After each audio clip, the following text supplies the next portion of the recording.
Greetings, ladies. So yesterday we looked at what a godly husband should be like. You know, we looked into the Bible and found out a description of a godly husband from Ephesians chapter 5. Well, now the shoe's on the other foot. What does a truly godly wife look like according to the Bible?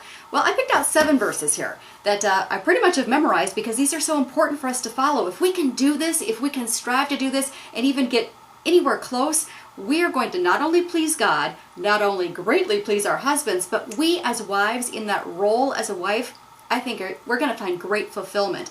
As I've pressed into doing this, as many other women at Squadron of Sisters have pressed into these verses, we have found great joy, fulfillment, peace, marriages getting better and better. So here are the verses for you. This is a description of a godly wife.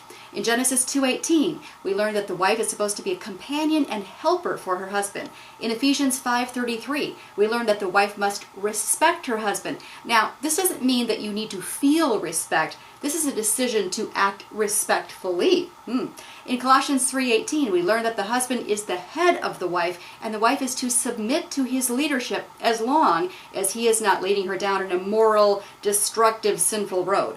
Proverbs 31:30 gives us a description of a wife who reveres and respects God. Very important. 1 Peter 3:4 talks about a wife having a gentle and quiet spirit. Now, this doesn't mean you can't have a spunky personality, because frankly I do, but are you gentle toward your husband? Do you have a peaceful spirit in the house? 1 Corinthians 7, the whole chapter, pretty much lets us know we should build a robust sex life with our husbands. And finally, Proverbs 31:27, last but not least, describes a wife who is very industrious in the household. She takes care and manages the household well.